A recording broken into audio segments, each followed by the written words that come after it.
En tant que conseiller immobilier indépendant, vous devez aller prospecter sur votre secteur, mais vous avez du mal à passer à l'action.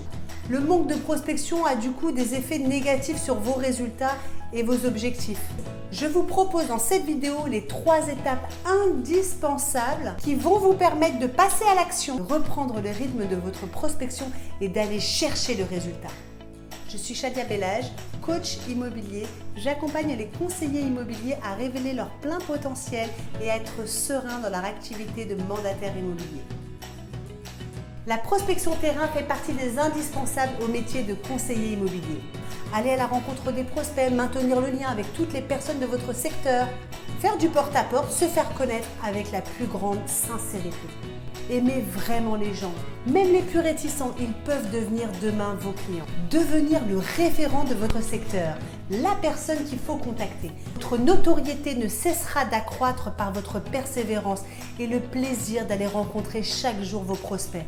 Ce qui est magique, c'est qu'au bout d'un an, j'avais plus l'impression d'aller travailler. J'avais l'impression d'aller rendre visite à des amis qui me donnaient des infos sur des biens à vendre dans le secteur.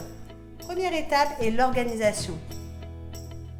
Organisez votre prospection de manière méthodique.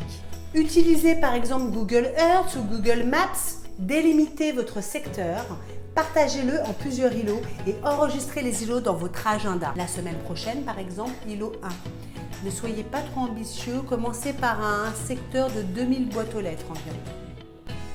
Il y aura assez de turnover, assez de biens à vendre, tous les secteurs fonctionnent. Si vous avez un doute, n'hésitez pas à aller dans la mairie de votre secteur, demander les registres DIA pour vous permettre de connaître tous les biens qui se sont déjà vendus ces dernières semaines, ces derniers mois et ces dernières années. Ça vous permet aussi de faire une étude comparative pour vos estimations. La deuxième étape, la préparation. Pour construire une maison, vous avez besoin d'outils. Pour partir en prospection, vous avez aussi besoin de préparer vos campagnes. À chaque tour de votre secteur, vous devez avoir préparé en amont votre scénario, votre campagne. Campagne de recrutement, mais encore campagne d'information. Cela vous permettra de vous différencier, de ne pas dire toujours la même chose, d'être structuré. S'appeler aux clients qui, eux, se souviendront pas forcément de votre scénario, mais se souviendront d'une personne qui est passée plusieurs fois, donc une personne persévérante. Et là, vous gagnez des points pour éventuellement vous confier leur maison à la vente. Dans la préparation, il y a aussi le fait de préparer ces outils, donc ces flyers, vos cartes de visite à donner uniquement en main propre. Quand vous partez en prospection, pensez aussi à prendre dans votre voiture le manteau chaud, les chaussures, le parapluie. Disons que vous serez plus serein si vous avez tout votre matériel à disposition. La troisième étape indispensable, ce sont les bons rythmes. Créer un bon rythme de prospection, une habitude qui devient une routine. Par exemple, chaque jour de 10h à 14h, c'est ma routine de prospection. Je ne déroge pas, j'éteins mon téléphone, je suis focus. Qu'il vente, qu'il pleuve, ma routine, elle est à moi.